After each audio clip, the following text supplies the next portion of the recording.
akan memulai diskusi kita tentang negara apa yang kira-kira akan bagus sekali kalau bekerja sama dengan negara kita, yaitu Indonesia. Nah, sebelum itu kita perkenalkan diri masing-masing. Kita dari grup 1B. Pertama ada saya, Dita Erlangga. Saya Cinta Wida. Saya Najwa Sintayira. Saya Nisi Stefania. Saya Alex Organ. Saya Muhammad Amin di sana. Saya Mendatang. Oke, sebelum kita memulai diskusinya, yang pasti kan kalau kita bicara tentang negara apa yang paling bagus bekerja sama dengan negara kita harus kenal dulu dengan negara kita sendiri. Nah, kelemahan negara kita apa sih? Nah, dan setelah kita obrolin kemarin, kita dapatnya itu kita lemah banget di sektor lingkungan, salah satunya pengelolaan sampah. Nah, terus sektor keunggulan kita itu apa? Salah satunya kan pertanian. Kemarin ya kan? Salah satunya kopi itu. Nah, dan setelah kita riset kemarin, akhirnya ketemu negara yang berpotensi bagus banget kalau kerjasama sama negara kita, yaitu negara Swedia. Karena kalau kata Enzi kemarin bilang, ada apa aja sih di Swedia? Culture-nya ya. culture. Kalau untuk culture-nya sendiri di Swedia itu banyak banget di mana masyarakat itu mengkonsumsi kopi. Gitu, karena di sana tuh ada tradisi fika, bukan cuma masyarakat biasa, tapi elemen-elemen dari perkantoran juga mereka udah menerapkan fika. Dari perkantoran atau pekerjaan apa sih? Dari yang basic biasa sampai perkantoran besar pun udah menerapkan fika sebagai tradisi mereka, yang dimana fika itu beristirahat sejenak kurang lebih selama 15 menit, di mana mereka itu makan kopi dengan kudapan, ya. Atau dan itu tuh tradisi fika tuh bukan cuma di Swedia aja, tapi banyak negara-negara lain yang menghabiskan fika tersebut. Iya, karena adanya tradisi fika dan tersebar di mana-mana, jadi banyak masyarakat yang mengkonsumsi kopi. Nah, oleh sebab itu kita satu bersepakat untuk memilih ekspor kopi. Iya, gitu. Nah, ini nomor 3 terbesar, iya, setelah dari Thailand sama Vietnam sama. Apalagi kopi kita juga salah satu yang terbaik kan? Iya. Kopi yang paling aku tuh kayak Robusta di Indonesia. Iya. Selain itu kan kita juga Swedia punya salah satu teknologi yang bagus banget yang negara kita tuh perlu kalau menurut kita kan. Salah satunya itu teknologi pengolahan sampahnya. Karena kebanyakan negara-negara kayak Denmark, Swedia, dan Swiss, kebanyakan mereka gunain sampahnya mereka itu buat nyiptain energi listrik. Sedangkan pengolahan sampah kita sendiri, tahu sendiri gimana? Iya, masih banyak. Gimana sih pengolahan sampah di negara kita kemarin? Pengelolaan sampah di negara kita. Iya. Di negara kita sendiri. Kalau menurut data sih dari Sistem Informasi Pengelolaan Sampah Nasional atau SIPSN, Kementerian Lingkungan Hidup dan Kehutanan, atau singkat KLHK, tahun 2022 hasil input dari 220 kabupaten atau kota di Indonesia menyebut jumlah timbunan sampah nasional mencapai 21,1 juta ton. Mana kan? Kita belum bisa mengolah sampah dengan baik pun ya. Dari total produksi itu, tapi dari total produksi sampah nasional tersebut 65,71%-nya atau 13,9 juta ton itu bisa terkelola. Nah, sedangkan sisanya masih ada 7,2 juta ton yang belum terkelola dengan baik. Masih banyak banget tuh. Pengelolaan sampah di Indonesia sendiri juga dibagi jadi dua ya. Pertama, pengelolaan sampah rumah tangga dan sampah sejenis sampah rumah tangga atau apa ya, Sampahnya tuh kalau dikelola tuh dia tuh jadi apa? Hah? Kalau di negara kita sampahnya dikelolanya buat jadi apa? Buat didaur ulang kah? Ada yang daur ulang, ada yang mungkin Tapi kebanyakan sampahnya itu Kebanyakan sampah doang, dibakar doang dan cuma nimbulin polusi doang. polusi doang. dan yang paling banyak itu sampah rumah tangga gitu, kayak ada yang hasil makanan segala macam. Sampah masyarakat sendiri. Kalau sampah plastik mungkin bisa dikelola sama daur ulang. Cuma kalau untuk Sampah sampah rumah tangga segala macam, mungkin rakyat Indonesia, warga Indonesia belum punya pengetahuan yang luas buat ngelolanya jadi apa. Jadi lebih banyak membuang-buang dan membakar-bakar doang kan? Nah itu kan cocok banget tuh kalau kerjasama sama Sweden kan, jadi kita bisa kerjasama di bidang teknologi pengolahan sampahnya, itu pasti bakal berpotensi banget buat Indonesia ke depannya. Apalagi kan kita sedang ada di transisi di mana kebanyakan kendaraan kita menggunakan tenaga listrik. Kalau misal salah satu kelemahan kita itu sampah itu bisa kita ubah jadi energi listrik, otomatis kan perkembangan kita di industri kendaraan listrik juga bisa berkembang. Nah, kalau sebelum itu kita balik lagi ke sektor pertanian nih, di bagian kopi. Kira-kira produksi kopi di Indonesia itu kayak gimana? Kopi di Indonesia sendiri tuh meningkat dalam 5 tahun terakhir. Jadi dengan koperasi status BPS Indonesia yang 2023 tuh kopi di Indonesia mencapai 794,8 triliun tahun 2022. Itu yang tertinggi ya, sekitar 1,1%.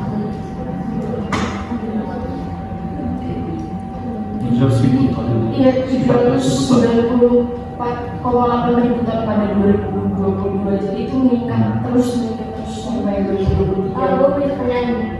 Kalau Indonesia itu sendiri ekspornya itu bisa nggak sih memungkinkan kalau kita nggak ekspor biji kopi gitu? Kayak gimana sih? Oh, bukan Dari artikel yang gue baca sih udah ada ya, udah ada 3 produk Indonesia yang udah dimana udah jadi udah dikemas gitu kan. Salah satunya kopi Bali. Dari kirim ke Swedia itu udah dikemas sama kita. Jadi mereka tinggal nyajiin aja kayak gitu. Udah ada sih. Ya kopi seduh kayak gitu. Jadi bukan nasi mentah. Apalagi kalau udah jadi produk, sudah pasti kan itu ya, apa namanya, nilainya lebih tinggi kan? Gak bakal ya kalaupun biji kopi tetap mahal, tapi bisa lebih mahal kalau jadi produk. Berarti kan kalau kita udah tahu nih kemampuan kita dalam produksi kopi, gimana dengan Swedia ya? Kemampuan produksi kopinya kayak gimana Swedia? Kalau Swedia sih itu masih relatif ya, kalau misalnya dalam produksi ya. Tapi kalau konsumsi itu mereka tinggi. Kalau dari apa sih tingkat produksinya cuma sekitar 2,9%. Kalau konsumsi itu masuk ke relatif tinggi, dia itu di dunia itu presentasinya udah 8,2 kilo per tahun. Itu sih. Yang dimana negara Swedia itu negara terbesar ke-6 yang mengkonsumsi kopi di dunia. Ya, Bukan produksinya dikit. Ya, kenapa mereka produksi sedikit? Padahal mereka konsumsinya tuh relatif tinggi ya, atau karena iklim atau gimana gitu. Ya pasti karena itu ya. Kan soalnya kopi itu kuncinya di dataran yang hangat. Kita bisa lihat nih di petani. Benernya. Tapi kalau misalnya di Swedia tuh mereka sebelum ini kan rencana kita nih. Nah sebelum ini ada nggak sih negara yang udah ekspor kopi ke mereka duluan? Ada. Negara Meksiko sama negara Vietnam. Kira-kira bisa nggak loh kita ngasih kontribusi yang lebih jadi? Kalau menurut aku bisa sih, karena kan kita punya ciri khas sendiri ya kopi. Contohnya kayak kopi luwak yang dimana negara lain tuh nggak ada. Iya, sendiri sih. Cuma di Indonesia Ada kopi luwak. hasil hewan Dijadiin kopi, diseduh dari kopi kasih. Tapi kenapa sih kita nggak bisa ekspor lebih banyak dari negara-negara kayak Vietnam atau Meksiko? Padahal kita tuh lebih banyak loh produksinya daripada mereka. Bukannya nggak bisa sih, tapi lebih tepatnya kita fokus ke ekspor ke negaranya bukan ke Swedia. Maksudnya kita kan masih memungkinkan gitu, masih ada Vietnam, Meksiko. Karena dari data yang gue lihat rata-rata pemproduksi kopi itu bukan dari perusahaan itu besar ya, bukan dari badan usaha negara, tapi banyak usaha swasta juga sedikit udah berkurang paling ya, malah lebih banyak apa namanya dari hasil tanaman warga sendiri ya. Dan kebanyakan juga kalau negara kita mungkin ekspornya masih di daerah Asia kan, negara Asia sampai mungkin ada faktor bukan cuma faktor ekonomi, mungkin faktor transportasinya juga, biayanya juga pasti lebih mahal kalau kita ekspor. Dan lahan juga udah diganti gitu. Tadi aku bukan apa namanya buat daerah Swedia, kenapa produksinya rendah? Mungkin salah satunya karena itu ya, apa namanya selain iklim, karena memang daerah-daerah Swedia itu termasuk Skandinavia. Nah, Skandinavia itu kan iklimnya dingin gitu. Sama lebih banyak dataran rumput kan di sana pada rumput. Makanya mereka lebih fokusnya ke dairy product. Kira-kira apa yang bisa kita lakuin buat apa namanya mengungguli negara-negara lain dalam hal ekspor kopi ke Swedia? paling yang tingkatnya itu kan sih produksinya bukan cuma dari apa namanya produksi bukan cuma dari yang orang Iya, oke. ya tapi dari negara juga tuh karena perusahaan swasta juga mungkin bisa dikembangin kali ya, karena dari datanya itu selalu menurun ya. Terus negara nggak terlalu merhatikan sektor kopi nggak sih? Iya banyak fokusnya. Bentar azan guys. Oh my god, bro. Oh, hell no, man. What the fuck, man? Ini salah satu. Itu udah di-record. Itu udah di-record. Udah apa ya? Oke, karena satu lain hal kalian pindah tempat. Mohon maaf sebelumnya Mas Ida.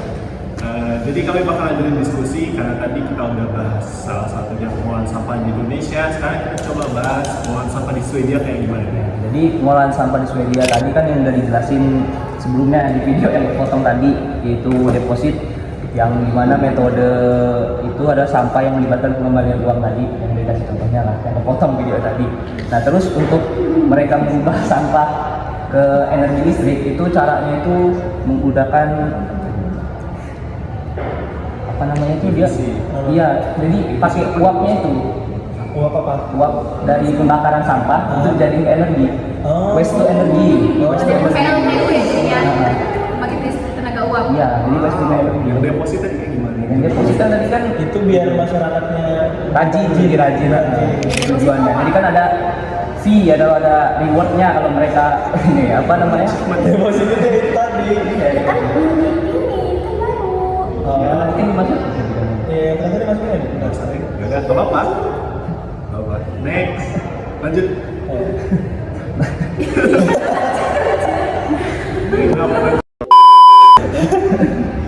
Tadi terakhir sampai pembakaran kan. Bisa-bisanya diusir.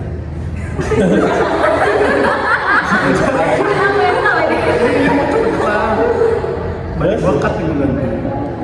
Ya gitu cara ngolahnya. Ah, iya. Iya dari uap itu ke energi. Pembakaran sampah. Next. Kemarin kan udah ada pembahasan sampah di Swedia tuh. Itu kalau diterapin ke Indonesia kira-kira cocok nggak? Kalau untuk depositnya menurut gua nggak cocok karena orang Indonesia kan ya tahu sendiri lah ya. Mungkin di kota-kota besar bisa kayak di Jakarta, di Bandung itu bisa, tapi itu juga nggak semuanya disebar. Jadi cuma kayak di tempat-tempat titik-titik ini ya. Ya kan tahu sendiri orang Indonesia itu untung loh kalau dia orang bisa memonopoli mesin itu kan. Iya. Jadi dia orang kan bisa, ya itulah pokoknya duit kan duit mana paham banget. Tapi kalau untuk uap kan mungkin bisa, cuma kurang banyak kita untuk mengolah sampahnya itu. Mungkin kita balik lagi ke pembahasan kopi. Kalau di Indonesia sendiri tuh udah ekspor kopi tuh banyak banget gitu kan. Bahkan di tahun 2022 aja udah tercatat bahwa pendapatan Indonesia dari ekspor kopi itu aja udah sampai 1 miliar. Tapi kalau untuk Eropa sendiri itu sebesar itu 1 miliar US dollar ya. Terus kalau untuk Eropa sendiri itu sekitar 230 juta US dollar. Banyak ya? Iya, banyak. Dan itu kalau untuk Swedia tersendiri itu tuh udah mencapai 8,2 juta US dollar. Dan bisa ditingkatin lagi sih mungkin dengan kerjasama. Iya. Oke, mungkin kita agak tutup dan kita bahas di bagian akhir ini. Jadi kenapa kita ngambilnya buat kerjasama sama Swedia? Salah satunya karena itu tadi kembalikan harga sampahnya. Karena kita kan tahu sendiri pengolahan sampah di Indonesia itu masih jelek banget kayaknya dikasih sama Haikal kan. Terus gimana sih caranya biar itu bisa terkelola dengan baik? Salah satunya bekerja sama dengan negara yang teknologi pengolahan sampahnya bagus.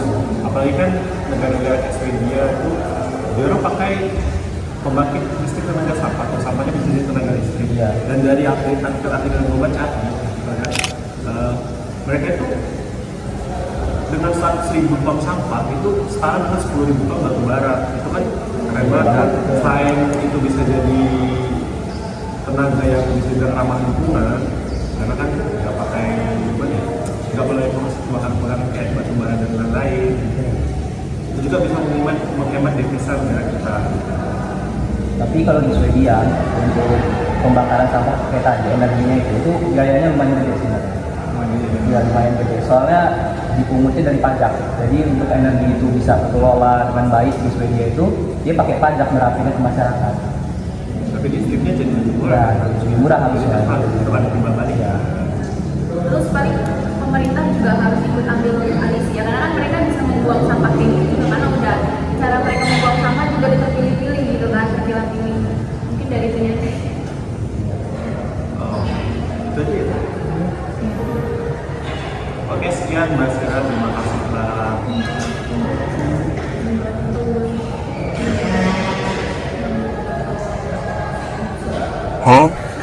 kamu sih film Apa yang kalau dengan kerjasama kopi mungkin kita bakal membuka peluang buat kerjasama di bidang lain. langsung aja. Mungkin dengan kerjasama kopi ini juga membuka peluang lagi ya. Mungkin dengan title kopi dari Indonesia, mungkin mereka juga lebih banyak riset tentang Indonesia. Dan yang dimana sekarang banyak orang Swedia itu travel ke daerah Thailand, ke negara Thailand. Yang dimana dari segi geografis Thailand dan Indonesia itu hampir sama kan. Dan Indonesia juga punya pantai yang nggak kalah jauh, lebih bagus gitu kan. Dan mungkin dengan kerjasama kopi itu bisa membuka peluang untuk kerjasama di bidang lainnya, kayak bidang pariwisata gitu. Oke, mungkin segitu aja Mas Gara diskusi kami tentang negara apa yang kira-kira bagus banget kalau bekerja sama dengan Indonesia. Salah satunya kalau dari kelompok kami itu negara Swedia. Mungkin ada beberapa negara-negara lain, tapi untuk sekarang negara kami mungkin negara yang paling cocok untuk Swedia. Mungkin terakhir ada? Oke, cukup sekian. Kami tutup. Terima kasih negara.